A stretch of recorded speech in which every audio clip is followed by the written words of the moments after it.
Berita menarik sepanjang minggu ini. Nombor 6. Presiden PAS Tan Sri Abdul Hadi Awang membidas kemunculan sesetengah hakim yang didakwanya mempunyai kepala dan akal yang dipengaruhi pemikiran penjajah. Tidak menamakan sesiapa namun menggelarkan kumpulan hakim berkenaan sebagai bijaksini atau bukan bijaksana. Ahli Parlimen Marang itu mendakwa beberapa hakim terdahulu seperti bekas Lord Presiden, kini dikenali Ketua Hakim Negara, Saleh Abbas tidak melayan tindakan yang mahu menyingkirkan syariat Islam. Katanya, kini muncul kalangan hakim yang bijaksini bukan bijaksana, yang kepala dan akalnya dipengaruhi tulisan warisan penjajah. Timbalan Pengerusi Perikatan Nasional itu berkata, umat Islam wajib bangkit menentang usaha menyesatkan mereka daripada Islam sebenar. Katanya, hal ini demikian kerana dosa menghina Islam lebih besar daripada dosa menghina mahkamah yang sebenarnya hina di hadapan Allah.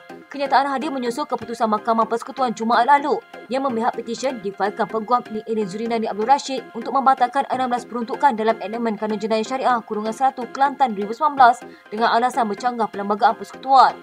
Panel 9 hakim di pengurusan Ketua Hakim Negara, Tengku Maimun Tuan Mat mencapai kesimpulan dalam keputusan majoriti 8-1 bahawa DUN tidak kuasa meluluskan 16 peruntukan dalam elemen itu kerana kesalahan terbabit dirangkumi bawah Undang-Undang Persekutuan. Hakim Besar Sabah dan Sarawak Abdul Rahman Sibli yang membuat penghakiman bertentangan berkata pemfailan petisi itu adalah satu penyalahgunaan proses mahkamah.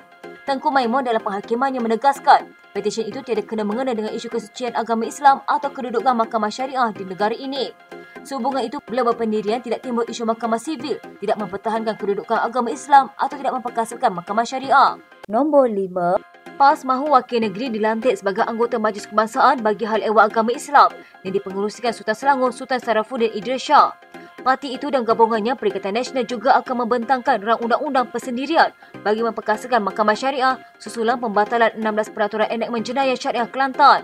Ketiga keputusan kita adalah kita akan menyediakan satu memorandum cadangan dan juga pengesyuran yang akan kita kemukakan untuk pertimbangan Majlis Kebangsaan Hal Ehwal Islam atau MKI yang dipengerusikan oleh Ketua Duli Yang Maha Mulia Sultan Selangor berhubung dengan cadangan-cadangan daripada pihak kita, termasuklah satu cadangan daripada pihak kita supaya keahlian ataupun komposisi keahlian MKI untuk membicarakan soal berhubung dengan undang-undang syariah ini merangkumi wakil-wakil daripada kerajaan-kerajaan negeri sebagai pihak-pihak yang terkesan daripada apa-apa tindakan terhadap undang-undang syariah.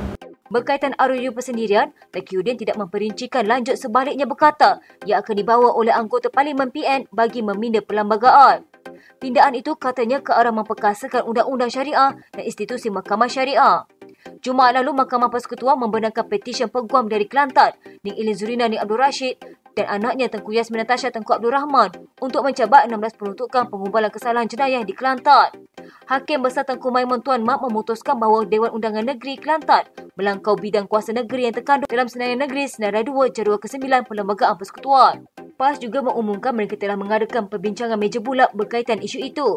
Hasil perbincangan meja bulat, Taqiyuddin berkata pihaknya turut memutuskan penubuhan jawatan kuasa bertindak berkaitan kajian dan dokumentasi undang-undang dipengerusikan Peguam Yusuf Farizal Yusof, komunikasi strategik Fadli Syahri, mobilisasi Muhammad Amal serta tindakan rentas parti Idris. Menurut Taqiyuddin, pihaknya juga akan mengajukan Konvensyen Pemantapan Undang-Undang Syariah 24 Februari ini yang akan dihoskan oleh Kerajaan Negeri Kelantan. Katanya ia akan melibatkan wakil Jabatan Agama Negeri-Negeri, pengamal undang-undang sivil dan syariah, ilmuwan dan pegawai kerajaan. Nombor 4. Ahli Parlimen Perikatan Nasional akan membentangkan rang undang-undang persendirian supaya perlembagaan dipindah bagi memperkasakan undang-undang serta institusi mahkamah syariah. Setiausaha Agung PAS Taqiyuddin Hassan berkata, usul itu akan dikemukakan menjelang sidang Parlimen akan datang. Beliau berkata beberapa keputusan turut dicapai, antaranya PAS akan menyerahkan memorandum cadangan mempertimbangkan wakil negeri dilantik sebagai anggota Majlis Kebangsaan bagi hal ehwal agama Islam Malaysia yang dipengerusikan Sultan Selangor. Taqiyuddin berkata pihaknya juga bersetuju menubuhkan 4 jawatan kuasa khas termasuk kerjasama rentas parti dalam memantapkan undang-undang syariah. Kedua keputusan yang kita buat hari ini, kita akan menganjurkan satu konvensyen pemantapan undang-undang syariah di Malaysia yang akan dihoskan oleh Kerajaan Negeri Kelantan pada 24 bulan 2 tahun 2024 bertempat di negeri Kelantan, yang mana peserta-pesertanya mewakili wakil-wakil Jabatan Agama negeri-negeri, pengamal-pengamal undang-undang sivil dan syariah, para ilmuwan dan juga pegawai-pegawai kerajaan. Dalam konvensyen ini akan diadakan pembentangan kertas-kertas kerja oleh pakar-pakar perundangan syariah dan juga pakar perundangan sivil. Perkembangan itu sesudah Mahkamah Persekutuan membatalkan 16 peruntukan dalam enakmen Kanun Jenayah Syariah Kurungan 1 Kelantan 2019 atas alasan ia bercanggah dengan Perlembagaan Persekutuan Jumaat lalu. Panel 9 hakim dipengerusikan Ketua Hakim Negara Tengku Maimun Tuan Mat mencapai kesimpulan dalam keputusan majoriti 8-1 bahawa Dewan tiada kuasa meluluskan 16 peruntukan dalam enakmen itu kerana kesalahan terbabit dirangkumi bawah Undang-Undang Persekutuan. Sementara itu, Naib Presiden PAS Idris Ahmad menggesa semua pihak mengetepikan perbezaan politik dalam memantapkan undang-undang syariah, bukan menyalahkan satu sama lain.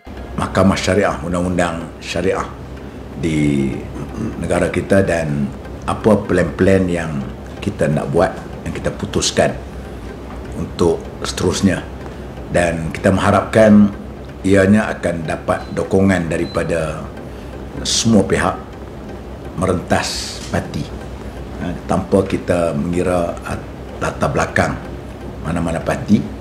Yang pentingnya ialah ini adalah merupakan isu-isu bersama yang bukan kita nak menyalahkan satu sama lain dan sebagainya. Yang penting kita nak supaya kedudukan Mahkamah Syariah, kedudukan undang-undang syariah ini dapat diperkasakan dan dimantapkan lagi di negara kita. Dalam pada itu, Speaker Dewan Kelantan yang juga Naib Presiden PAS, Muhammad Ahmad Abdullah, menyeru semua ahli Parlimen Islam bersatu dalam memantapkan undang-undang syariah, termasuk meminda Akta Mahkamah Syariah Bidang Kuasa Jenayah 1965 atau dikenali RUU 355. Kita nak menaik taraf ataupun memperkasakan Mahkamah Syariah ini, kita terpaksa membuat pindaan di peringkat persekutuan. Yang pertama sekali adalah pindaan kepada Akta 355 Bidang Kuasa Mahkamah Syariah. Sebab akta ini mengikat Mahkamah Syariah tu. Sebab tu bila orang banding hukuman di Mahkamah Sivil dalam beberapa kes tertentu dengan Mahkamah Syariah, Mahkamah Syariah ni lebih rendah. Lebih rendah ni sebab bidang kuasa dia yang terhad. Dia tak boleh melebihi penjara berapa tahun, denda berapa. Dan untuk membolehkan pindaan ni buat, makna kena ada sokongan majoriti daripada ahli-ahli parlimen. Nombor 3, seorang doktor perubatan menegur Saiful Papagomo yang sesuka hati mengaitkan keadaan fizikal tubuh Perdana Menteri Datuk Seri Anwar Ibrahim dengan penyakit HIV. Dr. Khairul Hafiz berkata, dakwaan Papagomo yang mempunyai beberapa rekod saman fitnah itu sebagai salah fakta perubatan. Katanya HIV ialah virus yang menyerang dan melemahkan sistem imun manusia, khususnya sel TCD4 yang memainkan peranan penting dalam melawan jangkitan. Penyakit ini kena mengenai dengan sel darah putih, tiada kaitan dengan apa yang dikatakan ini. Terdahulu, Papagomo atau nama sebenarnya Wan Muhammad Aziz Wanderis menimbulkan pertanyaan mengenai keadaan seperti benjolan di belakang tubuh PMX. Katanya pakai apa tu bapak tua berakal, penampilan tidak dapat diubahkan. Satu masa nanti melarat seluruh badan sampai ke wajah. Satu dunia akan tahu akibat dari penyakit HIV kau tu. Mengulas lanjut, Dr. Khairul berpendapat Perdana Menteri memakai baju sokongan tulang belakang. Katanya lagi satu, kalau bukan ilusi optik dari kamera, saya fikir yang di SAI pakai itu back brace. Dan saya tahu dia ada lumbar sklerosis, kemungkinan besar beliau ada pakai back brace tersebut. Sehubungan itu, beliau menegur agar tidak mengelirukan masyarakat, terutamanya dalam perkara berkaitan fakta perubatan. Katanya kalau ia pun nak berpolitik, tak payahlah sampai kelirukan orang ramai mengenai fakta perubatan. Turut menegur Papagomo ialah Dr. Harith yang menegaskan tidak pernah lagi beliau melihat pengidap HIV memakai bekong atau alatan di tubuh. Katanya masalah HIV dalam darah bukan pada bahagian belakang atau pada dada. Tak perlu nampakkan kebodohan tahap paling tinggi. HIV adalah jangkitan yang menyebabkan imunisasi rendah, akan jadi mudah letih.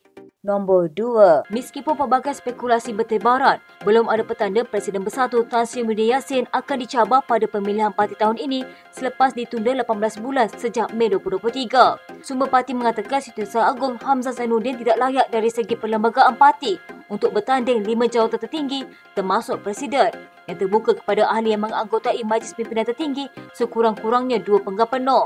Sementara itu, Ahmad Faizal Azumur selaku Timbalan Muhyiddin dan juga antara pengasas Bersatu memilih berdiam diri mengenai rancangannya pada pemilihan parti.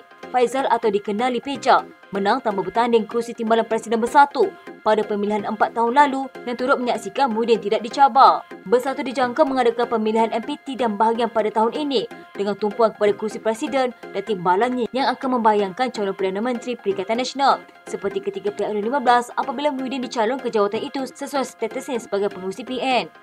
Pada Perhimpunan Agung Tahunan Bersatu November lalu, bekas Perdana Menteri itu mengumumkan tidak akan mempertahankan jawatan Presiden Parti tetapi kurang 24 jam mengubah pendirian selepas diyakinkan isterinya Nuraini Abdul Rahman untuk tidak mengecewakan ahli yang memerlukannya.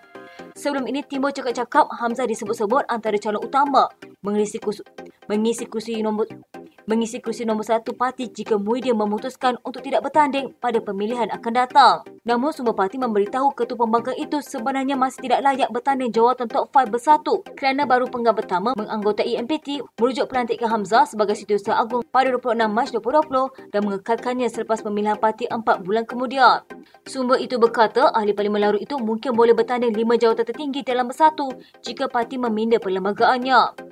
Pada September lalu, Ketua Penerangan Razili Idris membayangkan Bersatu akan melakukan pindaan terhadap perlembagaannya berkaitan pemilihan namun sehingga kini tiada sebarang perkembangan berkaitan diumumkan. Nombor 1.